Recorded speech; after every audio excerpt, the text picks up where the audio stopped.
Hey everybody, lunch hour time. I was not planning on doing a video today, but the universe just continues to give me stuff to talk about. And this is relevant to something that came out of the quantum healing session that I did last week about the group of people that, remember I said at the circus tent, there was a group of people, and I don't know exactly how I explained it, that they were stupid or in a food coma or drunk or something. Well, this is relevant to that group of people. So I had a gentleman that came into the office today, and he looked very normal. He was a couple years younger than me. Physically, you could tell he had taken care of himself. He was completely vacant when he came into my office. Like there just was like no life energy there. And I the first thing that I thought was he is either heavily medicated or he is autistic. But it appeared that he was married, and I was like, so how does someone, I was trying to put the pieces together, long story short. So I went back to my closer and I said, do you know the background of this closing that's coming up?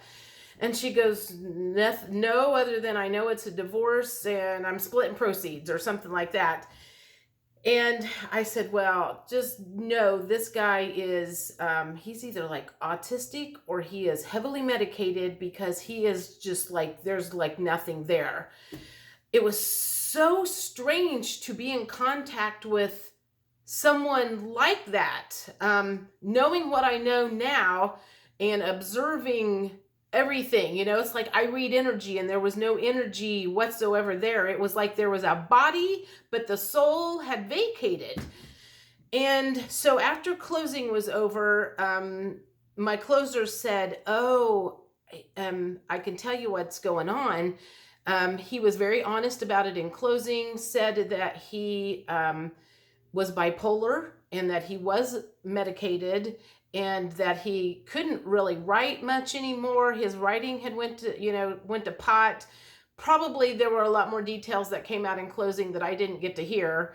But I just want to say, I feel like there are a lot of people like him today that I need to, those would be the people that are not going to wake up. They are so subdued with harmful medications.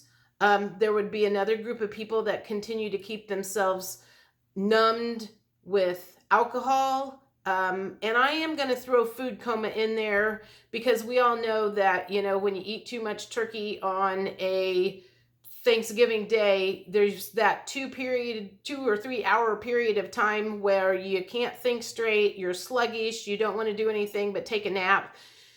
I feel like there's a lot of people that continue to eat that crap all day long, so they might be in somewhat of a food coma a lot. I know I can get into it fairly easy with just certain foods, so I try to stay away from that as much as possible, because I need to be able to think straight on my job.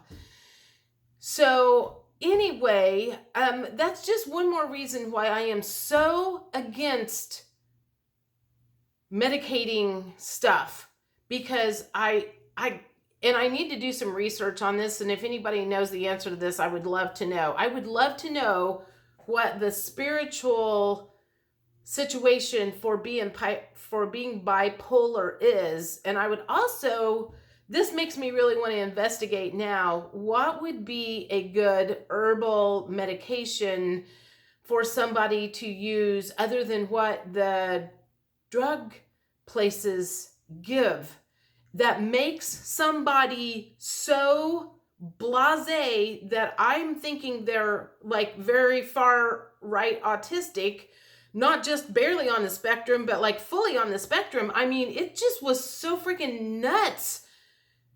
He didn't know how to run the Keurig coffee pot, which was very strange. He did not look like he was homeless. The car that he was driving did not look like it was beat up really bad. So that was what was so confusing. It was like, you would be used to seeing somebody like this on the street.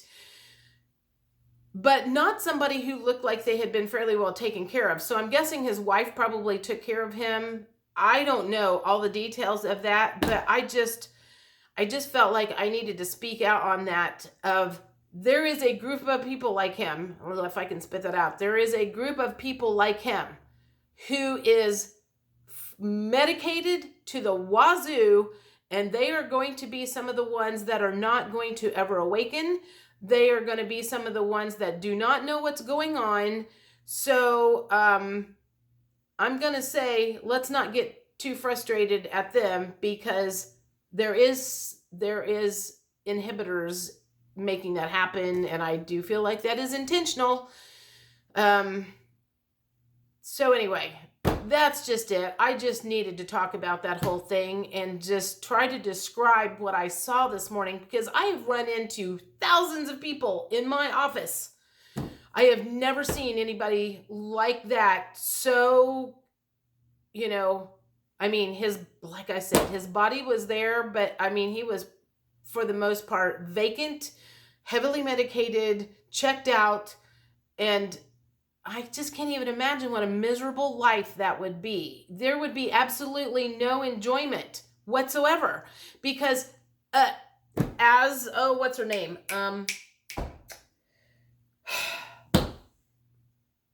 Brene Brown says, you cannot kill like the pain without killing the joy at the same time.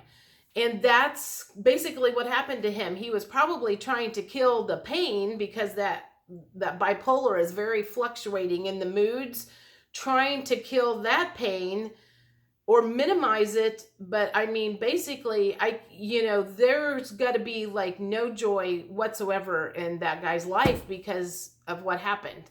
Anyway, I'm sure I'm rambling by now, and I'm going to go fix my lunch, and I'll talk to you later. Bye.